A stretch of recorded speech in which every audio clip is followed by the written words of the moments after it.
Mungkin kita perlu proses untuk sampai pada tujuan. Yang penting jangan menyerah, jangan putus asa itu ya. Jika kamu tidak bisa terbang, maka larilah. Jika kamu tidak bisa berlari, maka berjalanlah.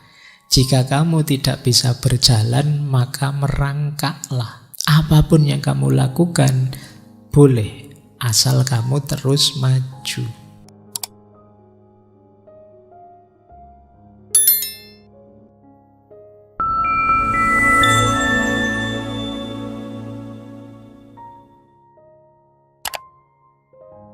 Assalamualaikum warahmatullahi wabarakatuh. Bismillahirrahmanirrahim. Nah, ini juga menurut saya penting. Tuntunan dari beliau. Hidup ini memang mungkin banyak hal yang tidak kita mengerti, tidak bisa kita jangkau, tidak kita kuasai semua. Tapi ayo percayalah dan beranilah. Kata beliau menarik, faith is taking the first step even when you can't see the whole staircase. Percaya itu berarti kamu berani melangkah meskipun kamu belum melihat keseluruhan anak tangganya. Itu namanya percaya. Hidup ini sangat kompleks, sangat luas, sangat dalam. Mungkin kita tidak ngerti detail kecil-kecil satu-satu. Kalau kita nunggu ngerti semuanya sampai detail, mungkin kita tidak jalan-jalan. Ayo percaya saja, terus jalan. Meskipun kita tidak tahu anak tangga ini ujungnya kemana. Kita percaya bahwa kalau melakukan kebaikan, nanti buahnya mesti baik. Kita percaya, terus ayo jalan. Itu saja sudah. Kalau tidak dibahas sampai detail, tidak mesti loh Pak, ada orang baik itu kadang-kadang susah terus hidupnya. Teman saya baik itu ternyata ya tidak. Terus ruwet, apa terus saya tidak baik saja Pak, tapi tidak baik kan tambah susah. Nanti kamu ruwet, ingin memahami semua jadi ruwet. Sudahlah, percayalah. Terus berani memulai jalan. Jadi, kalau ingin kamu jangkau semua, kamu kontrol semua, tidak bisa. Hidup ini sangat kompleks. Mau nikah saja mikir itu, mikir saya apa nanti bisa ya Pak membahagiakan. Kemudian kira-kira kalau punya anak apa ngatasi ya Pak, saya itu anak tidak telatenan Pak, saya mikirnya panjang. Kalau pagi terus saya terus janjinya kan itu, tidak nikah-nikah. Kan ada orang tidak nikah-nikah, pertimbangannya ketahuan. Jadi makanya ada mitos itu biasanya kalau umurnya tambah, pinternya tambah, itu nikahnya lama.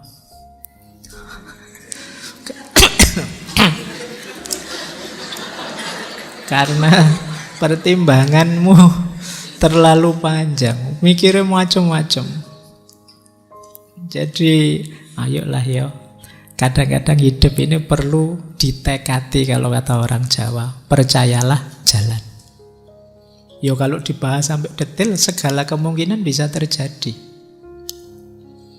Apa wis? Wong sekedar ngaji gini saja kan. Nanti kalau hujan gimana ya? Nanti kalau pulang kemalaman gimana ya? Nanti kalau di sana ternyata temanku tidak ada yang berangkat gimana ya? Bisa segala macam pertimbangan. Dan memang mungkin terjadi yang kamu pikirkan itu. Tapi kalau kamu mikirnya terlalu panjang ke sana, tidak jalan. Jadi ada kalanya percayalah, beranilah, mulaian. Ya memang kamu tidak bisa lihat ujungnya nanti kemana. Wong akhir itu bisa kemana-mana di luar kuasa kita. Kata orang-orang stoik kan, ya pinter-pinterlah memilah ini dalam kuasaku, yang ini di luar kuasaku. Kita sering overthinking pada hal-hal yang di luar kuasa kita. Siapa sih yang kuasaku ya ujian garap saisane, hasilnya berapa ya monggo saja, di luar kuasa kita. Maka kata beliau, keyakinan dapat memberi kita keberanian untuk menghadapi ketidakpastian masa depan. Itu akan memberi kekuatan baru pada kaki kita yang lelah saat kita melanjutkan langkah maju menuju kebebasan.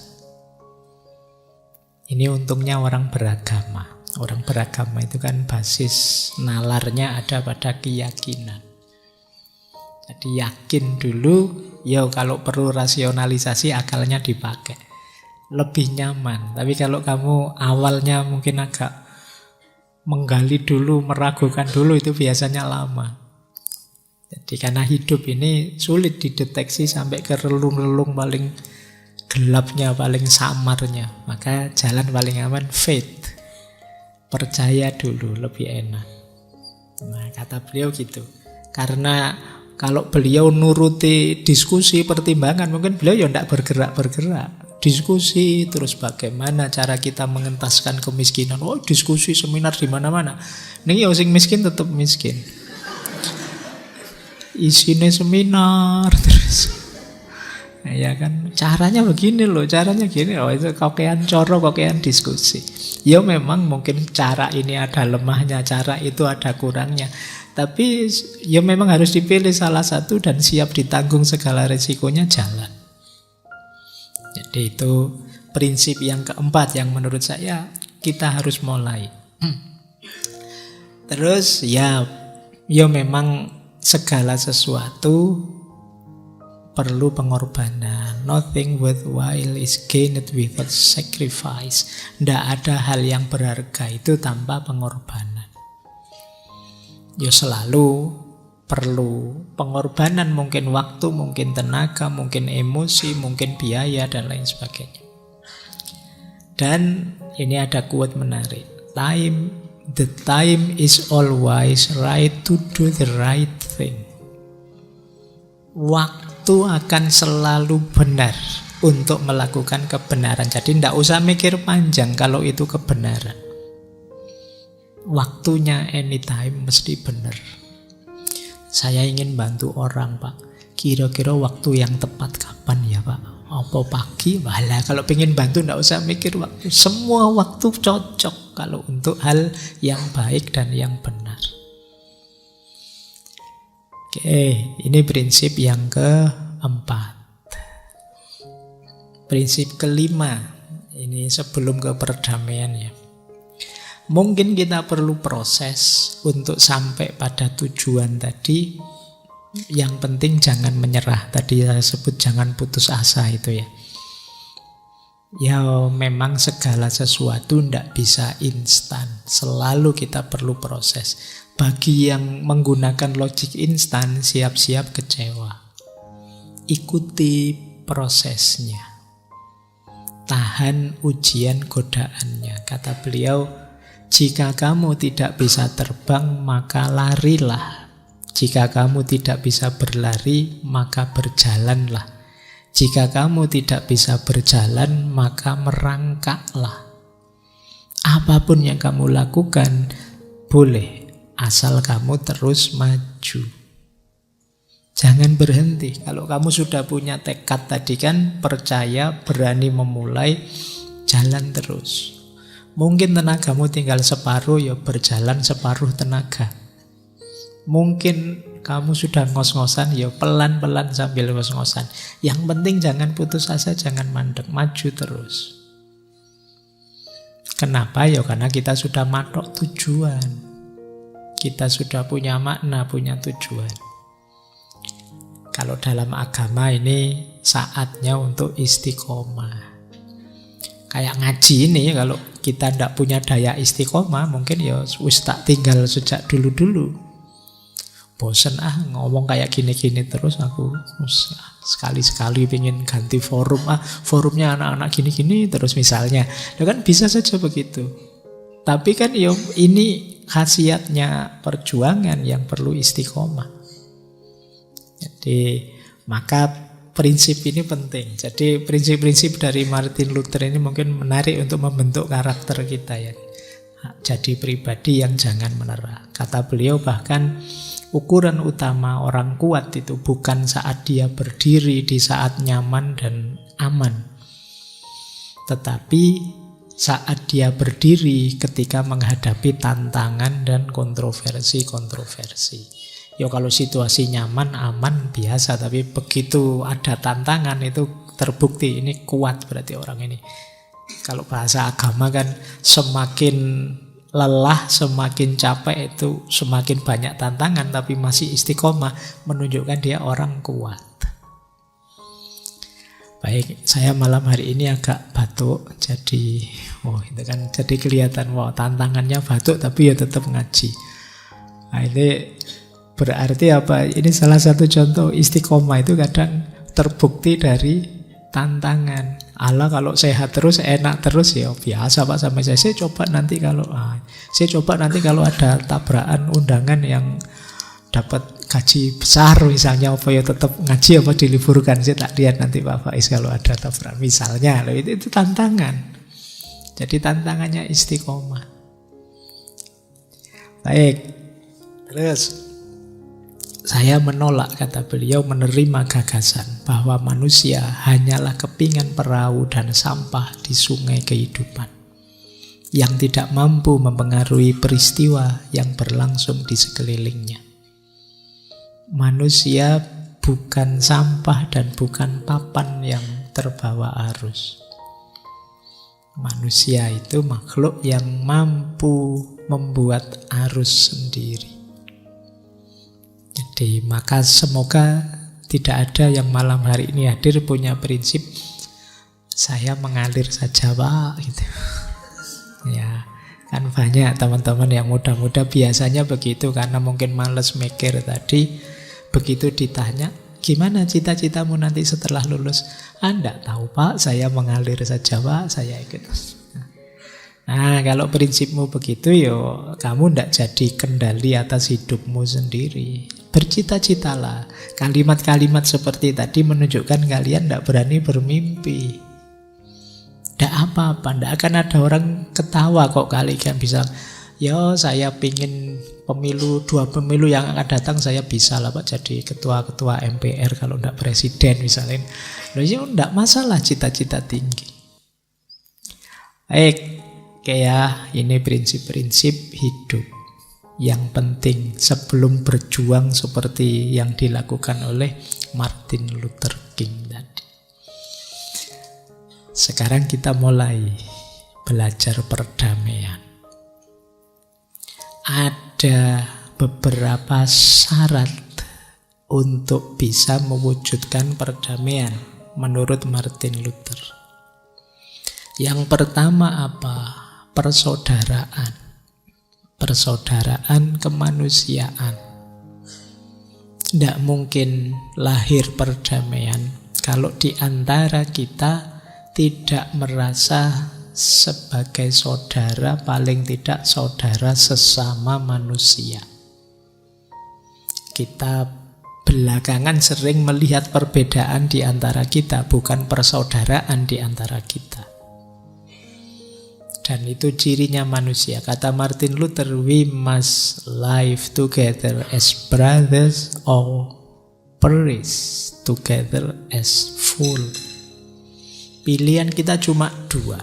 Kita harus hidup bersama sebagai saudara atau hancur bersama seperti orang bodoh. Jadi kita akan sering perilaku kita kayak orang bodoh. Wong jelas-jelas saudara sebangsa, setanah air, bahkan mungkin seagama, bahkan mungkin paling tidak sesama manusia. Kok kita milih tidak bersaudara, lebih suka berkonflik yang akhirnya kita sama-sama hancur?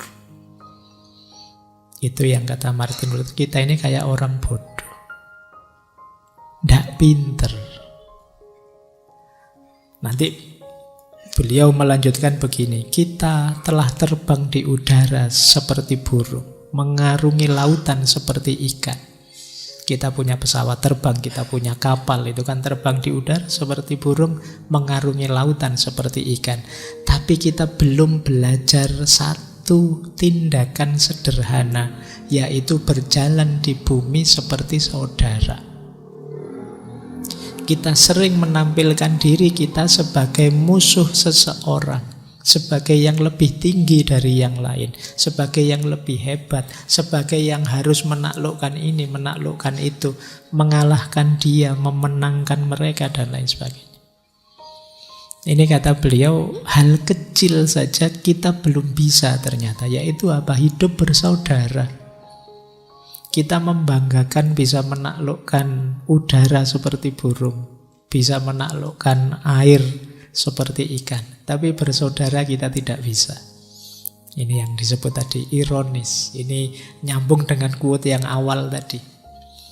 Sain kita luar biasa, tapi spiritualitas kita rendah. Kata beliau, orang belum disebut hidup sampai dia mampu melampaui batasan sempit dari kepentingan individualistisnya menuju kepentingan yang lebih luas bagi seluruh umat manusia. Jadi kalau kita ingin disebut seseorang yang hidup, kita harus melampaui individualitas kita, memikirkan juga kepentingan yang lebih luas, tidak hanya ego kita. Kata beliau, orang gagal rukun karena mereka takut satu sama lain. Kenapa orang takut satu sama lain? Karena tidak kenal satu sama lain. Kenapa tidak kenal satu sama lain? Karena mereka tidak berkomunikasi satu sama lain. Yang kita sering pakai istilah tak kenal maka tak sayang. Jadi meskipun ada kan masih belum kenal, tapi sering ngaji, sering lihat, rasanya sudah sayang. Itu beda kasus ya. Oke, jadi kita itu sesama saudara, rasanya kok tidak kayak saudara sih. Kita jarang berkomunikasi. Akhirnya kita tidak saling paham tentang masing-masing kita. Karena tidak saling paham, terus kita saling takut. Jangan-jangan dia mau nyerang aku, jangan-jangan dia mau menjatuhkan aku, jangan-jangan dia mau menghancurkan aku. Jadi dalam hidup ini kita lebih sering waspada, khawatir diserang, khawatir dijatuhkan. Akhirnya kita baper. Kalau ada temennya WA dibaca bolak-balik, ini melecehkan aku, apa ngeritik aku, apa guyon, apa. Nah kan kita gitu, karena kita perspektif negatif. Jadi kita tidak nyambung dengan saudara-saudara kita sendiri. Ego kita kuat. Maka kata Martin Luther, mari membangun jembatan, bukan tembok. Kita lebih banyak membangun tembok-tembok. Kadang-kadang sudah sama-sama satu organisasi, itu pun di dalam organisasi ada kubu-kubu lagi. Di dalam kubu itu ada kelompok-kelompok lagi. Dalam kelompok itu ada grup WA sendiri-sendiri. Ini kan namanya kita sering bangun tembok-tembok. Jadi ayolah kita bangun jembatan. Jangan hanya tembok-tembok. Baik, ini prinsip pertama untuk perdamaian. Kalau kita sulit bersaudara, sulit kita berdamai. Bahwa berbeda, ya biasa saja toh, wajar saja toh, tinggal dikomunikasikan, disampaikan, kemudian saling menghargai. Tapi ketika komunikasi tidak jalan, ya pasti saling salah paham. Kalau kita merasa tidak paham, apalagi kita merasa terancam, muncul ketakutan-ketakutan, ya pasti mudah konflik. Ini yang belakangan sering terjadi. Prinsip kedua, wah, kalau ini sudah apal ya, terus pokoknya anak-anak ngaji filsafat apalannya cinta. Karena di setiap tema selalu ada cintanya. Tidak apa-apa ya, memang itu puncaknya relasi yang paling ideal itu kan cinta. Kata Martin Luther, kenapa kita harus mencintai? Kata beliau, kegelapan tidak bisa mengusir kegelapan. Hanya cahaya yang bisa melakukannya. Kebencian tidak bisa mengusir kebencian, hanya cinta yang bisa melakukannya. Kebencian melumpuhkan kehidupan, cinta melepaskannya. Kebencian mengacaukan kehidupan, cinta menyelaraskannya. Kebencian menggelapkan kehidupan, cinta meneranginya. Ini syair itu kalau cinta kok jadi indah ya. Iya, ndak Jalaluddin Rumi, ndak Martin Luther King, kalimat-kalimatnya jadi puitis. Jadi cinta juga prasyarat untuk bisa perdamaian. Ya kita harus mampu menumbuhkan jiwa yang mencintai. Ada quote menarik dari perdamaian, ya kita harus mampu menumbuhkan jiwa yang mencintai. Ada quote menarik dari beliau, let no man pull you so low as to hate him. Jangan biarkan orang menyeretmu terlalu rendah sehingga engkau membencinya. Maksudnya apa? Hindari momen-momen apapun, situasi apapun yang membuat kita membenci orang lain.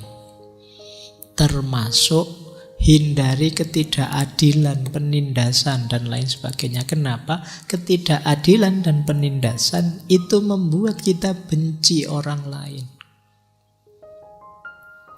Ketika ada momen tidak adil atau kita yang ditidakadili, itu kan ya membuat momen kebencian lahir. Kita benci dia, kita benci mereka.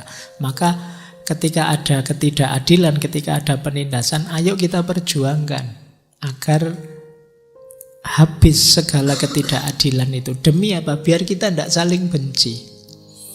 Karena akarnya kebencian itu antara lain ya adanya ketidakadilan. Maka jangan biarkan dirimu ditarik terlalu rendah, direndahkan, ditindas, sehingga engkau membenci orang. Jadi kalau ada penindasan jangan diam saja. Kalau ada ketidakadilan jangan diam saja. Karena kalau diam saja kamu membiarkan kebencian lahir. Karena gandeng itu kan ketidakadilan dengan kebencian. Karena ada penjajah yang menjajah kita, maka kita benci dengan orang yang menjajah.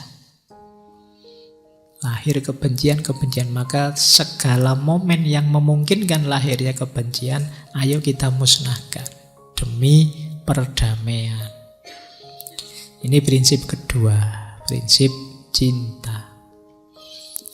Kita lanjutkan biar nanti tuntas materinya. Yang ketiga tentu saja keadilan.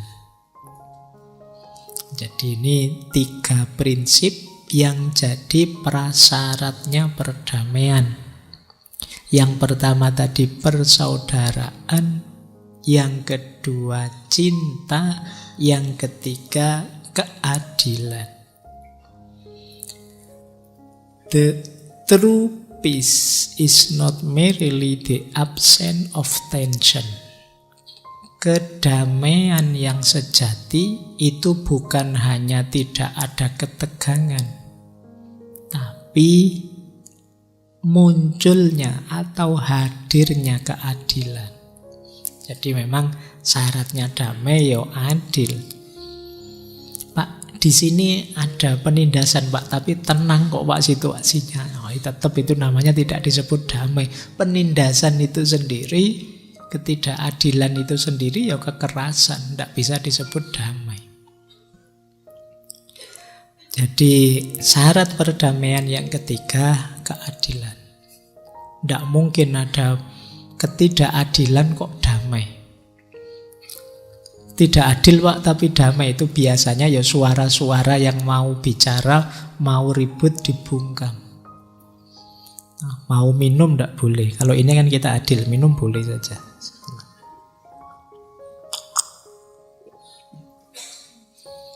Oke, kalian juga boleh minum, tidak apa-apa kalau ada. Terus ya, jadi yang ketiga keadilan. Kata beliau begini loh, sejarah harus mencatat bahwa tragedi terbesar dari periode transisi sosial ini bukanlah teriakan keras orang-orang jahat, tetapi kebisuan yang mengerikan dari orang-orang baik. Jadi Orang jahat teriak-teriak, orang jahat merusak, itu wajar saja. Tapi lah kok orang baik diam saja. Itu tragedi terbesar, kata Martin Luther. Ketidakadilan di satu tempat merupakan ancaman terhadap keadilan di semua tempat. Jadi kalau ada satu saja ketidakadilan terjadi, jangan anggap itu itu di sana kok Pak tidak adil, di sini masih sangat adil. Jangan lupa bahwa itu ketidakadilan di sana itu adalah ancaman terhadap keadilan yang sekarang ada di sini. Presidennya sih di sana, lama-lama bisa nular ke sini. Kita terjebak dalam jaringan mutualitas yang tidak terhindarkan. Terikat dalam satu kesatuan takdir. Apapun yang mempengaruhi seseorang secara langsung akan mempengaruhi semuanya secara tidak langsung. Di sana misalnya ada kasus apa wis yang rame hari ini, pembulian. Sekarang banyak cerita pembuliannya. Sekarang kok jadi banyak Pak kasus-kasus pembulian. Ya mungkin awalnya cuma di sana, tapi lama-lama mode bully itu terus menjalar kemana-mana. Kenapa? Kita ini saling terkait. Mungkin orang tertentu membaca, wah kok asik ya ngerjai teman kayak gitu, terus nularlah ke sini. Apa wis yang kemarin rame sampai hari ini, budaya ngeprank. Mungkin awalnya yang ngeprank itu hanya satu channel di sini, terus viral rame. Wah kok asik ya ada prank-prankan bohongi orang sampai jungle-jungle itu. Oh terus tak bikin juga di sini nular. Nanti di sana juga ikut. Wah kurang kreatif, saya lebih kreatif ngepranknya. Terlalu lama terus di mana-mana lahir. Ketidakadilan di satu tempat adalah ancaman bagi keadilan di semua tempat yang lain. Jangan dibiarkan. Mesti nanti menjalar kemana-mana. Itu kayak apa wis contoh sederhana kalian di kampus itu, misalnya ada dosen, kamu curang, tapi dosennya sangat baik. Terus karena meskipun kamu curang, enggak apa-apa lah kamu curang, kamu tetap lulus dengan nilai A misalnya.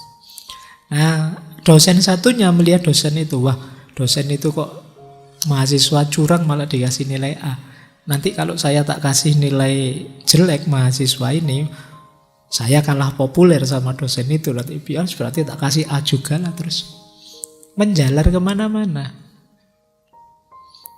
Jadi mungkin kamu adu-adu juga.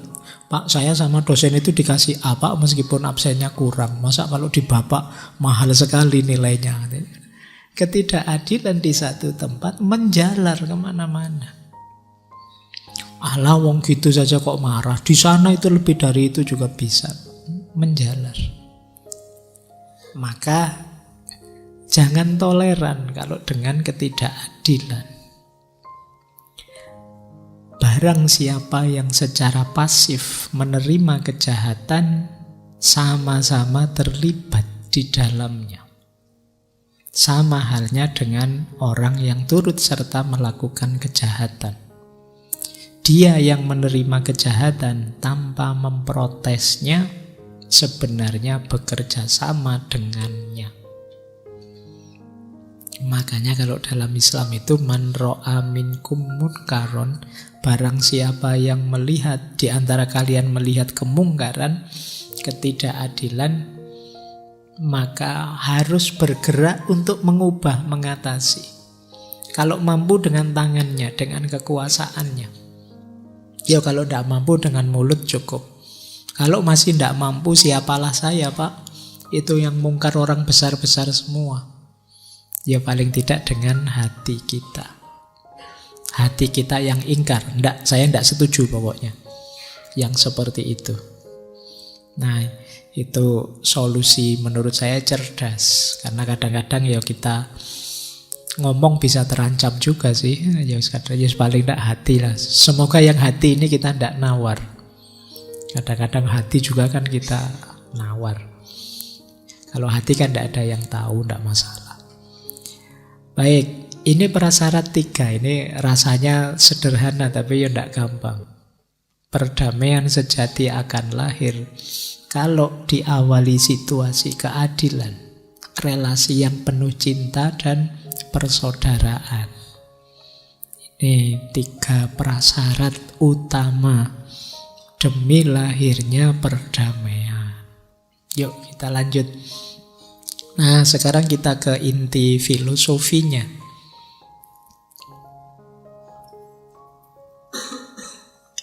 Filosofi non-violence, filsafat tentang tanpa kekerasan. Ini beliau banyak diinspirasi oleh Mahatma Gandhi. Minggu depan kita pungkasi tema kita dengan pelopor pionir gurunya semua model gerakan tanpa kekerasan yang 1 bulan ini kita bahas, Mahatma Gandhi. Nah, kata beliau, "It is no longer a choice, my friend, between violence or non-violence. It is either non-violence or non-existent." Jadi gini loh teman-teman, ini bukan pilihan. Jadi perjuangan kita itu bukan milih berjuang secara keras atau berjuang tidak keras. Tidak begitu. Tapi pilihannya adalah berjuang tanpa kekerasan atau kita hancur semua. Maksudnya apa? Kalau kita milih kekerasan, habis kita, hancur semua. Kekerasan dibalas kekerasan, kemarahan dibalas kemarahan, menyakiti dibalas menyakiti, akhirnya kita hancur semua, habis semua, non-existent. Jadi jangan dipilih, Pak, enaknya ini berjuang kekerasan apa non-kekerasan. Tidak begitu. Kamu harus milih tetap non-kekerasan. Kenapa? Karena kalau kamu milih kekerasan, sama saja levelnya dengan yang sebelumnya ingin kamu atasi. Jadi pilihannya adalah tanpa kekerasan atau hancur semua kita, non-existent. Bahwa ada yang harus kita ingatkan, ada yang harus kita luruskan, ya, tapi jangan pakai kekerasan. Gerakannya Martin Luther ini, beliau modelnya memang aksi. Ada aksi jalan, ada aksi duduk, ada aksi mogok, tapi tidak keras, tidak menyakiti orang, biasa saja jalan menyuarakan aspirasinya. Pernah berjalan sampai di jalan tol, ceritanya sampai 87 kilo bikin long march untuk mengutarakan gagasannya. Pernah ada istilah pemogokan supir-supir bis karena ada cerita seorang perempuan kulit hitam sudah dapat tempat duduk, diminta oleh kulit putih dia harus pindah karena itu tempat duduknya. Dia tidak mau. Akhirnya dia dilaporkan, urusan polisi, di penjara. Meledaklah demo dan lain sebagainya. Nah, ketidakadilan dilawan, tapi perlawanan yang tanpa kekerasan. Jangan pakai kekerasan. Nanti ada argumennya panjang. Kata beliau begini, saya ingin dunia yang lebih baik. Saya ingin keadilan. Saya menginginkan persaudaraan. Saya menginginkan kebenaran. Dan ketika orang menginginkan hal-hal tersebut, dia tidak akan pernah menganjurkan kekerasan. Kok orang ingin persaudaraan, ingin keadilan, ingin kebenaran, menganjurkan kekerasan, dia tidak akan sampai pada 3 hal mulia itu. Kenapa begitu? Sebab dengan kekerasan, kamu bisa membunuh seorang pembunuh, tetapi kamu tidak bisa membunuh pembunuhan. Bisa dipahami ya? Jadi, ada orang bunuh, kamu balas dendam, orang ini kamu bunuh. Kamu berhasil membunuh seorang pembunuh, tapi peristiwa pembunuhan itu sendiri kan berlanjut. Jadi dengan kekerasan kamu bisa membunuh seorang pembunuh, tapi kamu tidak membunuh pembunuhan. Dengan kekerasan kamu mungkin membunuh seorang pembohong, tapi kamu tidak dapat menegakkan kejujuran. Mungkin kita membunuh seorang pembenci, tapi kita tidak bisa membunuh kebencian. Jadi ya mengikuti seperti Mahatma Gandhi, beliau punya kalimat ya, kalau mata dibalas mata terus begitu, semua orang pada akhirnya akan buta. Jadi wah, saya tidak terima saya dikhianati, balas saja, tak balas mengkhianati ah. Wah, nanti yang sini juga begitu, balas membalas terus, sakit menyakiti terus. Ya mungkin kita puas membalas sakit hati kita, tapi kita tidak menyelesaikan akar masalahnya. Pasanganku kok selingkuh, emangnya aku tidak bisa, tak balas aku selingkuh juga biar dia sakit. Sama-sama menyakiti akhirnya, tapi kan akar masalahnya tidak hilang. Jadi ini yang disebut, ya kamu bisa membunuh seorang pembunuh, tapi kamu tidak bisa membunuh pembunuhan itu sendiri dengan kekerasan. Kegelapan tidak bisa memadamkan kegelapan. Hanya cahaya yang bisa melakukan itu. Itulah kenapa perjuangan melawan ketidakadilan tadi harus dengan tanpa kekerasan. Ini memang berat. Kalau dibayangkan itu menjalankannya sulit sekali. Kita itu cenderung ingin membalas.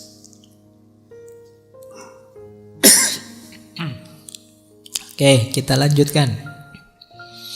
Apa sih alasannya kenapa tanpa kekerasan? Ini ada beberapa logik. Nanti teman-teman boleh direnungi, boleh didiskusikan.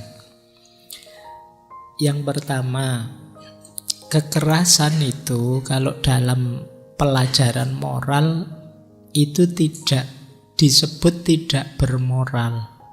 Kenapa? Karena kekerasan itu tumbuhnya dalam ranah kebencian. Apakah kekerasan dari orang jahat atau orang baik itu kan muncul dari ranah kebencian. Ini seperti memadamkan api dengan bensin. Memadamkan api, sekarang tidak ada bensin ya. Memadamkan api dengan pertalite atau pertamax. Jadi tambah terbakarnya tambah besar.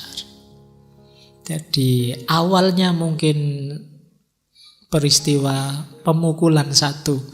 Nah, dibalas ya jadi pemukulan 2. Dibalas lagi pemukulan 3, pemukulan 4. Dan tidak akan ada akhirnya sampai dua-duanya hancur.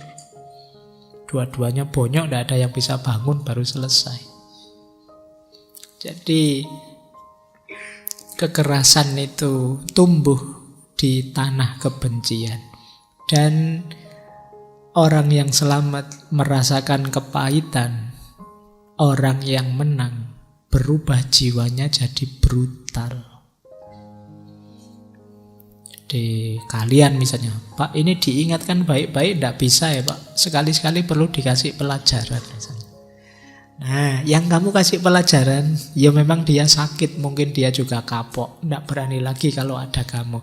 Tapi kamu juga berubah jadi brutal.